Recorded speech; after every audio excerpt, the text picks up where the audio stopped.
Hello everyone, I am the storyteller and I am here to help you today. I know you use this video to sleep, so before that, like the video and subscribe to the channel. Now relax and unwind. Cameras everywhere in the kitchen clock, behind the bathroom mirror. Even in the bonsai. At first I thought I was being paranoid, but now I know someone has been watching my every move for days. It was supposed to be an easy job. My college roommate's parents needed a house sitter while they went on vacation to Europe for 2 days. Good pay, nice house, and I had plenty of time to work on my thesis. Right or wrong, the first few days went smoothly. I settled into a routine, woke up, made coffee, worked on my laptop for a few hours, maybe went for a swim in the outdoor pool if the weather was nice.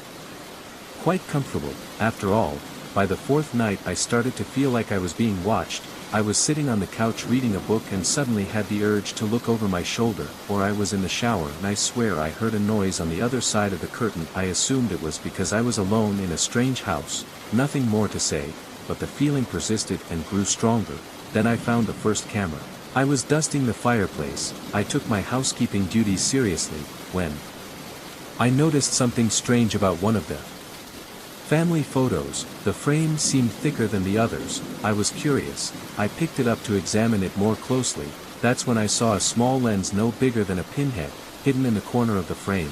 My blood ran cold as I suddenly realized what I was looking at. All those restless moments became meaningless. My heart pounded. I began to search the house more thoroughly for the next hour. I found 6 more hidden cameras. They were everywhere. The living room, the kitchen, the bedroom, even the bathroom. Who that did everything to keep every inch of this house safe. Monitored, but why? And more importantly, I considered calling the police, but what would I tell them about what I found? Some cameras in a house that I had been monitoring because I knew the homeowner had installed them for security. It seemed unlikely because they were so well hidden.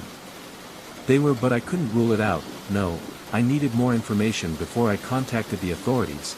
I needed to know who was behind this. I spent the next day pretending everything was normal while I made plans. I went about my daily routine, careful not to let on that I had discovered the cameras. Meanwhile, I took inventory of everything I found and looked for patterns. Most of the cameras appeared to be wireless, likely broadcasting to a receiver somewhere nearby.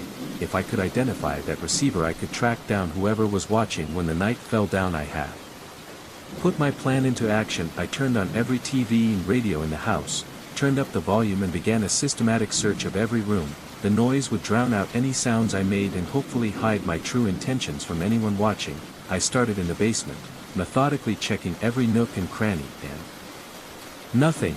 The first floor yielded the same results. When I reached the second floor, I began to lose hope. That was when I noticed the loft entrance panel on the ceiling of the hallway. It was a bit like a jar, hardly noticeable unless you were looking for it. Bingo, heart pounding. I pulled down the stepladder as quietly as I could. Each old wooden branch sent a jolt of adrenaline into me. What would I find there? More important, was there anyone waiting? I slowly climbed up, my senses on high alert. The loft was dark and musty and filled with the usual boxes and old furniture, but in the far corner I saw a faint green light creeping forward. I found what I was looking for, a laptop connected to a bunch of small screens, each showing a different room in the house. I looked at myself on one of them, standing in the attic lit by eerie electronic lights. I found the surveillance hub. Now I just need to find out who it belongs to. The laptop is password protected. Of course I am not a hacker, but I know enough to check the browser history. Most of it has been deleted, but there are still a few entries. My blood runs cold because I read them.